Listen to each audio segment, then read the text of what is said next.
باب نمبر 53 باب ما جاء فی البکاء علی المیت، یہ باب ہے میت پر رونے کے بیان میں۔ رونا اور نوحہ دونوں میں فرق ہے کہ رونا انسان کی آنکھ سے جب آنسو جاری ہوتے ہیں تو اسے رونا کہا جاتا ہے،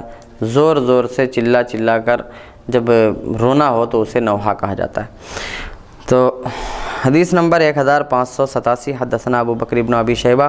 وعلی بن محمد قال حدثنا وکیع عن هشام بن عروہ عن وهب بن کیسان عن محمد بن عمرو بن عطاء عن ابی ہریرہ ان النبی صلی اللہ تعالی علیہ وسلم كان في جنازة فرأى عمر امرأة فصاح بها فقال النبي صلی اللہ تعالی علیہ وسلم دعها یا عمر فإن العين دامعة والنفس مصابة والعهد قریب۔ حضرت ابو ہریرہ سے مروی ہے کہ نبی کریم صلی اللہ علیہ وسلم کسی جنازے میں تھے تو حضرت عمر رضی اللہ تعالیٰ نے ایک عورت کو دیکھا تو حضرت عمر نے حضرت عمر اس پر چلائے، یعنی اسے چپ رہنے کا کہا ہوگا۔ تو نبی کریم صلی اللہ تعالی وسلم نے فرمایا، یعنی اس حدیث کے مفہوم سے ایسا لگ رہا ہے کہ حضرت عمر اس عورت کو رونے سے روک رہے ہیں۔ تو نبی صلی اللہ علیہ وسلم نے فرمایا کہ اے عمر اسے چھوڑ دو، کیونکہ آنکھ رونے والی ہے اور نفس مصاب ہے۔ مصاب کا مطلب ہے کہ نفس جو ہے اس پر تکلیف پہنچتی ہے تو وہ تکلیف کو برداشت کرتا ہے نفس، اور والعہد قریب، اور عہد قریب ہے، یعنی ایک انسان جب دوسرے انسان کے ساتھ رہتا ہے اور پھر اچانک مر جاتا ہے تو اس دوسرے انسان کی جدائی زندہ انسان کو بہت زیادہ کھلتی ہے اور بہت زیادہ وہ اسے اتنی جلدی بھول نہیں پاتا اس کے ساتھ کو، اور اس نے اس کے ساتھ جو زندگی کے لمحات گزارے ہوتے ہیں ان لمحات کو یاد کر کے وہ انسان رونے لگتا ہے، اس کی آنکھوں سے آنسو جاری ہو جاتے ہیں۔ تو رسول اللہ صلی اللہ علیہ وسلم فرماتے ہیں کہ عہد زمانہ بہت ہی قریب ہے، قریب کا زمانہ ہے، ابھی وہ دونوں ساتھ رہ رہے تھے اور پھر ابھی ایسا ہوتا ہے کہ الگ ہو گئے ہیں۔ تو اس ساتھ کو یاد کر کے آنکھ سے آنسو جاری ہو جانا یہ گناہ نہیں ہے، رونے دو۔ یعنی اگر کوئی شخص صرف روتا ہے تو اس سے اسلام نے منع نہیں فرمایا۔ حدثنا ابو بکر بن ابی شیبہ حدثنا عفان عن حماد بن سلمہ عن هشام بن عروہ عن وهب بن کیسان عن محمد بن عمرو بن عطاء عن سلمۃ بن الازرق عن ابی ہریرہ عن النبی صلی اللہ علیہ وسلم بنحوہ۔ یہ حدیث بھی دوسری سند کے ساتھ حضرت ابو ہریرہ سے اسی طرح مروی ہے۔ حدیث نمبر 1588 حدثنا محمد بن عبد الملک بن ابی الشوارب حدثنا عبد الواحد بن زیاد حدثنا عاصم الاحول عن ابی عثمان عن اسامۃ بن زید قال كان ابن لبعض بنات رسول اللہ صلی اللہ تعالی علیہ وسلم یقضی فارسلت الیہ ان یأتیها فارسل الیہا ان للہ ما اخذ وله ما اعطى وكل شيء عنده الى اجل مسمى فلتصبر ولتحتسب فارسلت الیہ فاقسمت علیہ فقام رسول اللہ صلی اللہ علیہ وسلم وقمت معه ومعه معاذ بن جبل وابی بن کعب وعبادۃ بن الصامت فلما دخلنا ناولوا الصبی رسول اللہ صلی اللہ علیہ وسلم وروحه تقلقل في صدره قال حسبته قال كأنها شنة قال فبكى رسول الله صلی اللہ تعالی علیہ وسلم فقال له عبادۃ بن الصامت ما هذا یا رسول اللہ قال الرحمة التي جعلها الله فی بنی آدم وانما یرحم اللہ من عبادہ الرحماء۔ اسامہ بن زید سے مروی ہے، وہ کہتے ہیں کہ رسول اللہ صلی اللہ تعالیٰ علیہ وسلم کی کسی بیٹی کو ایک لڑکا تھا جو بیمار تھا۔ رسول اللہ صلی اللہ علیہ وسلم کے پاس اس نے خبر بھیجی کہ وہ ان کے پاس آئے، یعنی ان کی بیٹی نے رسول اللہ صلی اللہ علیہ وسلم کے پاس یہ خبر بھیجی کہ آپ ہمارے پاس تشریف لائیے۔ تو رسول اللہ صلی اللہ تعالیٰ علیہ وسلم نے اس کے پاس یہ خبر بھیجی کہ اللہ تبارک و تعالیٰ ہی کا ہے جو اللہ لے لے، اور اسی کا ہے جو وہ عطا کرے، یعنی اللہ تبارک و تعالیٰ اگر کچھ دے رہا ہے تو بھی وہ اس کی ملکیت ہے، اور وہ لے رہا ہے تو بھی وہ اسی کا تھا جو وہ لے رہا ہے۔ اور ہمیں جو ملا ہے تو اس کے بارے میں فرماتے ہیں وَكُلُّ شَيْءٍ عِندَهُ إِلَىٰ أَجَلٍ مُّسَمًّى، اور اللہ تبارک و تعالیٰ نے ہر چیز کا ایک مقررہ وقت کر رکھا ہے۔ فَلْتَصْبِرْ وَلْتَحْتَسِبْ، تو صبر کر اور ثواب کی امید رکھ، ثواب کی امید رکھ۔ رسول اللہ صلی اللہ علیہ وسلم نے اپنی بیٹی کو یہ خبر بھیج دی، یعنی رسول اللہ صلی اللہ علیہ وسلم کو ان کی بیٹی نے بلانے کے لیے بھیجا تو آپ نے یہ خبر واپس بھیجی۔ فَأَرْسَلَتْ إِلَيْهِ فَأَقْسَمَتْ عَلَيْهِ، تو دوبارہ اس نے بلانے کے لیے بھیجا اور قسم دی کہ آپ کو آنا ہے۔ تو رسول اللہ صلی اللہ علیہ وسلم کھڑے ہوئے، ہم بھی ان کے ساتھ کھڑے ہوئے، اور رسول اللہ صلی اللہ علیہ وسلم کے ساتھ تھے معاذ بن جبل، ابی بن کعب، عبادہ بن صامت، یہ تینوں تھے۔ جب ہم لوگ داخل ہوئے تو ان لوگوں نے بچے کو رسول اللہ صلی اللہ تعالیٰ علیہ وسلم کے سامنے پیش کر دیا، اور اس کی روح اس کے سینے میں بس اب نکلے کر رہی تھی، یعنی بس نکلنا ہی چاہ رہی تھی۔ فرماتے ہیں قال حسبتہ کأنہا شنہ، تو راوی کہتے ہیں میں نے سمجھا کہ مجھے ایسا لگا کہ یہ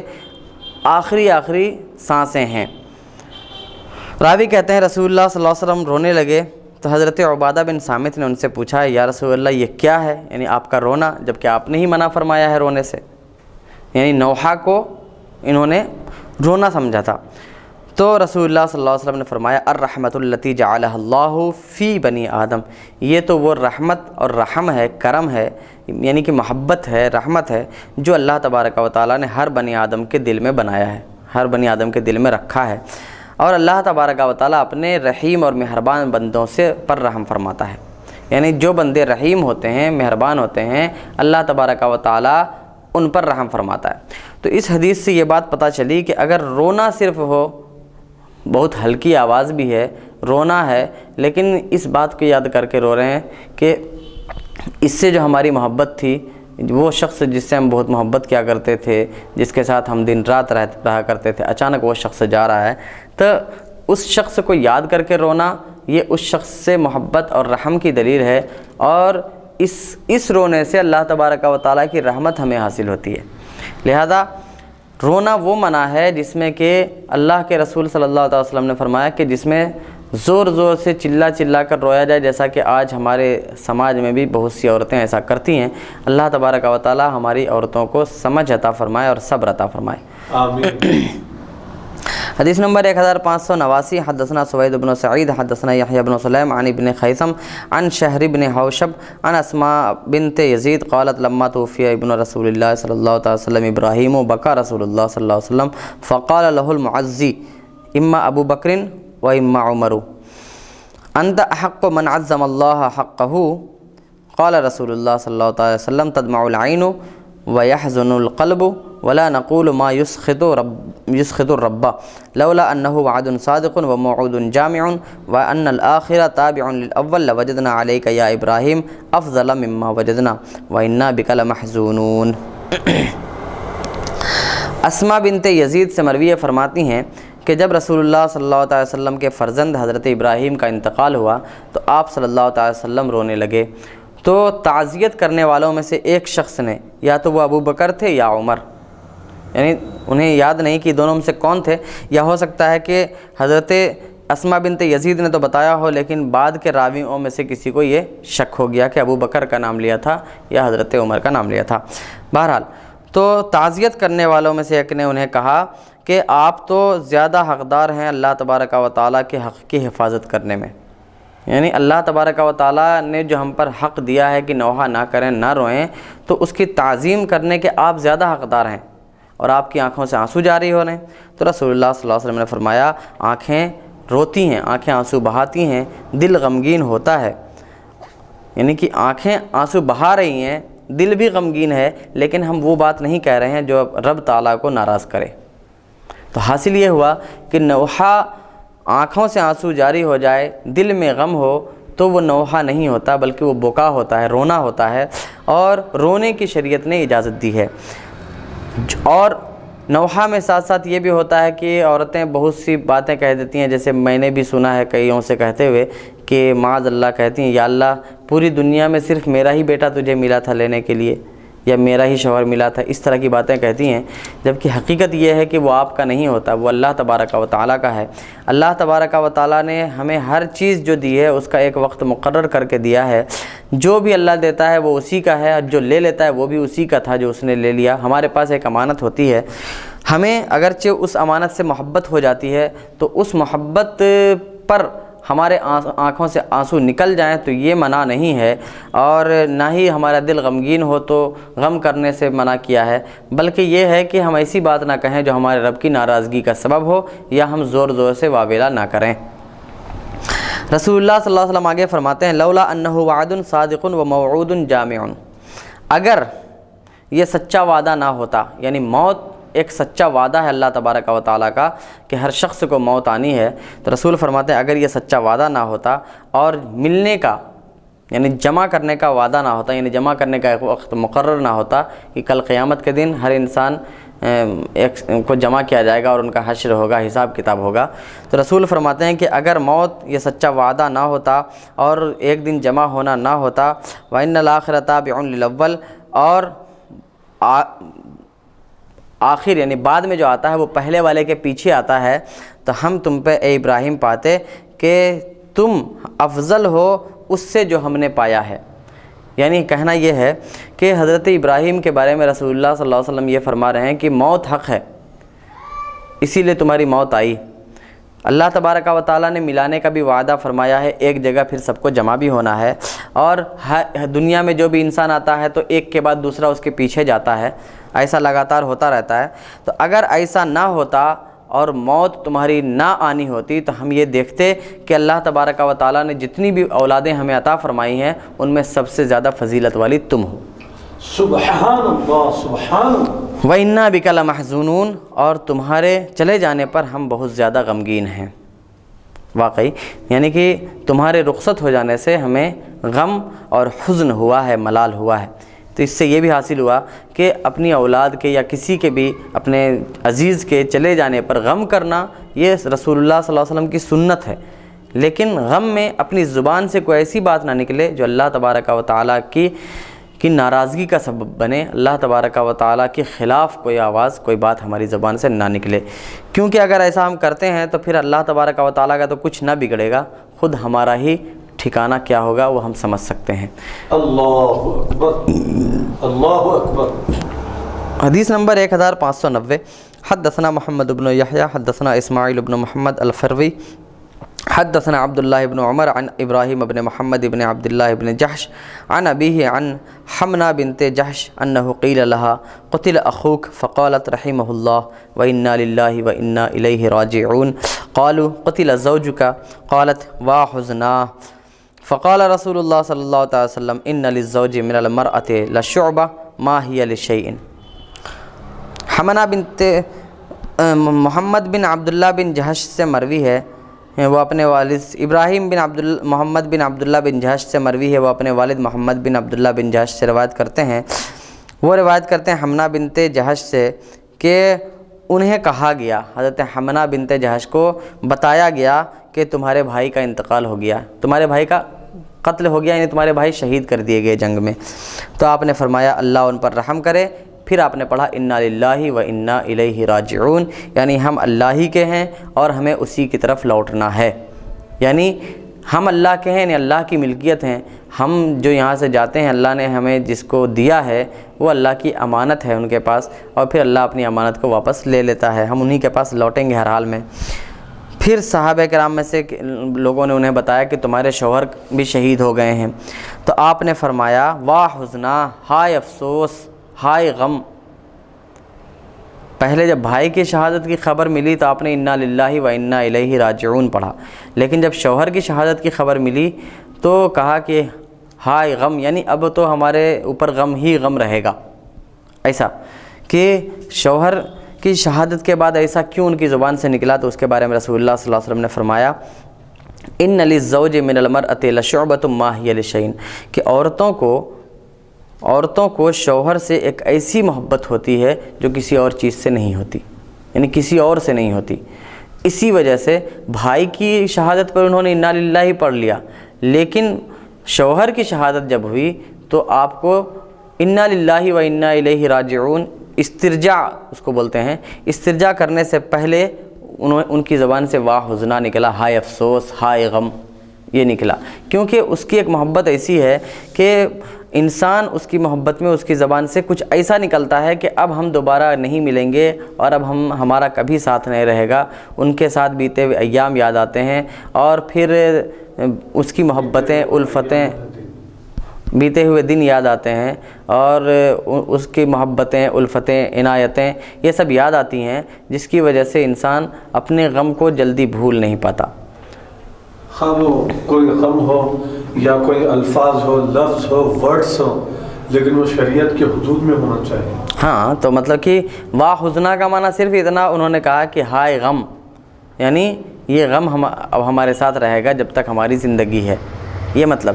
تو یہ کہنا شریعت کے خلاف نہیں ہے۔ ایسا کچھ اگر کوئی عورت کہتی ہے تو کہہ سکتی ہے، یعنی غم تو بہرحال ہوتا ہے، کسی بھی شوہر کے مر جانے کے بعد بیوی کو غم ہوتا ہے، بیوی کے مر جانے کے بعد شوہر کو غم ہوتا ہے، لیکن ایسا لفظ اپنی زبان سے نکالیں جو اللہ تبارک و تعالیٰ کی ناراضگی کا سبب نہ ہو۔ حدیث نمبر 1591، حدثنا ہارون بن سعید المصری حدثنا عبداللہ بن وہب انبانا اسامۃ بن زید عن نافع عن ابن عمر ان رسول اللہ صلی اللہ تعالیٰ علیہ وسلم مر بنساء عبد الاشہل یبکین حلقہن یوم احد فقال رسول اللہ صلی اللہ علیہ وسلم لکن حمزہ لا بواکی لہ فجاء نساء الانصار یبکین حمزة فاستيقظ رسول اللہ صلی اللہ علیہ وسلم فقال ویحہن من قلبن بعد مروہن فلینقلبن ولا یبکین علی حالک بعد اليوم۔ حضرت ابن عمر سے مروی ہے کہ رسول اللہ صلی اللہ تعالیٰ علیہ وسلم عبد الاشہل، قبیلہ عبد الاشہل کی عورتوں کے پاس سے گزرے۔ یہ احد کے دن یعنی غزوہ احد میں شہید ہونے والوں کے اوپر رو رہی تھیں۔ یہ وہ وقت ہے یعنی کہ احد کے وقت تک رسول اللہ صلی اللہ تعالیٰ وسلم نے نوحہ کو حرام نہیں فرمایا تھا، نوحہ کی اجازت تھی، ظاہری طور پہ اجازت بھی نہیں تھی لیکن حرام نہیں فرمایا تھا جب تک، تو اس وقت تک وہ کام جائز ہوتا ہے۔ جیسے کہ اللہ تبارک و تعالیٰ نے شراب حرام نہیں فرمائی تھی جب تک، تو مسلمان شراب پیا کرتے تھے اور وہ گناہگار نہیں، اور جب تک اللہ تبارک و تعالیٰ نے نوحہ کرنے کی یا رسول نے نوحہ کرنے سے منع نہیں فرمایا تھا تب تک وہ نوحہ کرتی تھیں اور اس نوحہ پر انہیں گناہ نہیں۔ تو کہنا یہ ہے کہ وہ کام جس سے شریعت نے منع نہ کیا ہو اس وقت تک وہ حلال ہوتا ہے، اور خود رسول اللہ صلی اللہ تعالی وسلم نے ارشاد فرمایا الحلال ما احل اللہ ورسولہ فی کتابہ والحرام ما حرم اللہ ورسولہ فی کتابہ وما سکت عنہ فہو مما عفی عنہ۔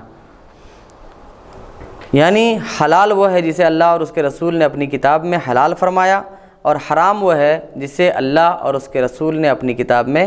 حرام فرمایا، اور جس سے خاموش رہے یعنی جس چیز کا حکم بیان نہیں فرمایا، یہ ان میں سے ہے جو تمہارے لیے کرنا مباح ہے، تمہارے لیے کرنا جائز ہے۔ اسی سے یہ بات کھل کر سامنے آتی ہے کہ ہر وہ کام جو انسان کرے اگر شریعت کے خلاف نہیں ہے، شریعت کا اس پر کسی طرح شریعت کے قانون کے خلاف وہ کام نہیں ہے، تو وہ چیز حلال ہوتی ہے، اس کے حرام ہونے کے لیے دلیل چاہیے، حلال ہونے کے لیے مباح ہونے کے لیے دلیل نہیں چاہیے۔ جیسا کہ ہم عید میلاد النبی مناتے ہیں یا فاتحہ کرتے ہیں، غوث پاک کا فاتحہ یا کچھ بھی فاتحہ وغیرہ جو کرتے ہیں، تو غریب نواز کا فاتحہ کرتے ہیں، سید مخدوم اشرف کا، انوار اللہ فاروقی کا، اور امام احمد رضا کا، اس طرح جتنے بھی ہمارے بزرگان دین ہیں، کسی کا بھی ہم جب فاتحہ کرتے ہیں یا عرس مناتے ہیں تو ان کے حرام ہونے کی دلیل چاہیے۔ جو لوگ حرام مانتے ہیں ان کو دلیل دینی ہوگی، کیونکہ جو چیز کا حکم اللہ اور اس کے رسول نے بیان نہیں فرمایا ہے وہ ان میں سے ہے جن کا کرنا ہمارے لیے مباح ہے، اگر وہ اسلام کی شریعت سے متصادم نہ ہو، ٹکراتا نہ ہو، اس کے خلاف نہ ہو۔ لہذا جب تک اس بات کو ثابت نہ کر دیا جائے کہ یہ شریعت کے خلاف ہے، یعنی کہ ایسا کرنا شریعت کے خلاف ہے، تو اس وقت تک وہ چیز جائز ہوتی ہے۔ جیسے کہ اذان سے پہلے الصلاۃ والسلام علیک یا رسول اللہ پکارنا یا اقامت سے پہلے پکارنا، اگرچہ صحابہ کرام نے نہیں پکارا، پھر بھی چونکہ یہ کام صلاۃ و سلام کا ایک ایسا کام ہے کہ اللہ تبارک و تعالیٰ نے ہمیں اس کے کرنے کا حکم دیا ہے، اور ساتھ ہی ساتھ اس کے لیے کوئی وقت بھی مقرر نہیں فرمایا ہے، اور یہ بھی نہیں ہے پورے قرآن و حدیث میں کہیں بھی کہ اذان سے پہلے تم صلاۃ و سلام نہیں کہنا اور نہیں کہہ سکتے۔ جب ایسا کچھ بھی نہیں ہے تو خود اللہ کے رسول صلی اللہ تعالی وسلم نے فرما دیا کہ جس کو اللہ نے اپنی کتاب میں حلال کہا اور اس کے رسول نے تو وہ حلال ہے، جس کو اللہ اور اس کے رسول نے حرام کیا تو وہ حرام ہے، اور جس کے بارے میں کچھ نہیں بیان فرمایا تو وہ تمہارے لیے کرنا مباح ہے۔ تو اس سے صاف طور پہ سمجھ میں آتا ہے کہ نماز اذان سے پہلے، اقامت سے پہلے ہم صلاۃ و سلام بھی پڑھ سکتے ہیں، کیونکہ اس کا کوئی وقت مقرر نہیں، شریعت میں کہیں منع نہیں۔ یہ بھی معلوم ہوا کہ ہم آراس اور عرس جو کرتے ہیں وہ بھی کر سکتے ہیں، کیونکہ شریعت میں ایسا کام کرنے سے کسی نبی یا کسی ولی کا دن منانے سے منع نہیں کیا گیا، بلکہ قرآن میں خود ثابت ہے دن منانا قرآن سے۔ تو جب ایسا کچھ نہیں ہے تو جو لوگ اعتراض کرتے ہیں آراس پر، عرس کرنے پر یا کوئی دن منانے پر، تو ان کو دلیل دینی ہوگی کہ ممانعت کی کون سی دلیل ہے عرس کے، جس میں رسول اللہ صلی اللہ علیہ وسلم نے یا خود اللہ تبارک و تعالیٰ نے منع فرمایا ہو، یہ کام کرنا حرام قرار دیا ہو، تو دلیل ان کو لانی ہوگی۔ کیونکہ اس بات پر اتفاق ہے کہ چاہے وہ کسی بھی مسلک کا ہو، الاصل فی الاشیاء الاباحہ، کہ اشیاء میں اصل ہے مباح ہونا، اور خود قرآن کریم سے یہ قاعدہ ثابت ہے، وَهُوَ الَّذِي خَلَقَ لَكُم مَّا فِي الْأَرْضِ جَمِيعًا، کہ وہی ہے جس نے تمہارے لیے پیدا کیا جو کچھ زمین میں ہے، یعنی جو کچھ زمین میں ہے اللہ نے تمہارے لیے پیدا کیا ہے۔ تو زمین کی ہر چیز ہمارے لیے حلال ہوئی، لیکن پھر جن چیزوں کو اللہ تعالیٰ نے ہمارے لیے پسند نہ کیا کہ ہم اس کو استعمال کریں، تو ان چیزوں کا اللہ تعالیٰ نے حرام ہونا بیان کر دیا کہ فلاں چیز ہم، جیسے شراب نہیں پی سکتے، سور نہیں کھا سکتے، اور بہت سی چیزیں جو ایسی ہیں تو ان کے بارے میں اللہ تبارک و تعالیٰ نے صاف طور پر بیان فرما دیا، تو باقی جو بچیں وہ ہمارے لیے حلال ہے۔ اسی سے یہ قاعدہ بنایا ہے فقہاء کرام نے کہ الاصل فی الاشیاء الاباحہ، کہ اشیاء میں اصل ہے مباح ہونا، کہ جو بھی چیزیں ہیں ان میں اصل یہ ہے کہ وہ مباح ہے، اور غیر مباح یعنی کہ اس کے ناجائز ہونے کے لیے یا مکروہ ہونے کے لیے بھی قرآن یا سنت سے دلیل چاہیے، حدیث سے دلیل چاہیے۔ جب تک کوئی دلیل نہ ہو، بغیر دلیل کے ہم کسی چیز کو مکروہ تنزیہی بھی نہیں کہہ سکتے، حرام اور ناجائز تو بہت دور کی بات ہے۔ تو رسول اللہ صلی اللہ تعالیٰ علیہ وسلم گزرے عبد الاشہل کی ان عورتوں کے پاس سے جو غزوہ احد میں شہید ہونے والے اپنے شہداء پر رو رہی تھیں، تو آپ صلی اللہ تعالی وسلم نے فرمایا لیکن حمزہ، اس کے لیے تو کوئی رونے والی نہیں، یعنی حضرت حمزہ جو رسول اللہ صلی اللہ علیہ وسلم کے چچا تھے، وہ کہتے ہیں کہ اس کے لیے تو کوئی رونے والی بھی نہیں۔ یہ کہہ کے آپ آگے گزر گئے، ابھی تک رونا یہ جو ہے یعنی نوحہ کرنا یہ منع نہیں ہوا تھا، اس کو حرمت ابھی نہیں آئی تھی، جب کی بات ہے، ہاں اس وقت کی یہ بات ہے۔ تو رسول اللہ صلی اللہ علیہ وسلم کی یہ کہنے کے بعد انصار کی کچھ عورتیں حضرت حمزہ کے پاس آ کر رونے لگیں، تو رسول اللہ صلی اللہ علیہ وسلم آرام فرمانے لگے تھے یہ کہنے کے بعد۔ پھر رسول اللہ صلی اللہ علیہ وسلم جب بیدار ہوئے تو دیکھا کہ وہ لوگ رو رہی ہیں، تو آپ نے فرمایا وَيْحَهُنَّ مَنْ قَلَبْنَ بَعْدُ، یہ ان لوگوں نے اسلام قبول کرنے کے بعد کیا لایا، یعنی وَيْحَهُنَّ ما انقلبن بعدو، کہ اب ان لوگوں نے کیا بدلاؤ لایا اپنے اندر۔ اسلام جاہلیت کے چیزوں کو مٹانے کے لیے آیا ہے، اور یہ لوگ پھر جاہلیت کا کام کر رہی ہیں، یعنی چونکہ رونا مردوں پر یہ جاہلیت کے امور میں سے ہے، پہلے ہی آپ نے فرمایا، چلا کے، ہاں اس طرح کا رونا جس طرح نوحہ جو ہوتا تھا نوحہ۔ تو آپ صلی اللہ علیہ وسلم نے فرمایا مروہن فلینقلبن، آپ نے فرمایا کہ انہیں حکم دو کہ وہ لوگ واپس چلی جائیں، اور آج کے بعد کسی بھی مرنے والے پر نہ روئیں، یعنی نوحہ نہ کریں کسی بھی مرنے والے پر۔ حدیث نمبر 1592، حدثنا ہشام بن عمار حدثنا سفیان عن ابراہیم الحجری عن ابن ابی اوفا قال نہا رسول اللہ صلی اللہ علیہ وسلم عن المراثی۔ عبداللہ ابن ابی اوفا سے مروی ہے کہ رسول اللہ صلی اللہ علیہ وسلم نے مرثیہ کرنے سے منع فرمایا۔ مرثیہ کا مطلب یہ ہوتا ہے کہ مرنے والے کے اوصاف بیان کرنا،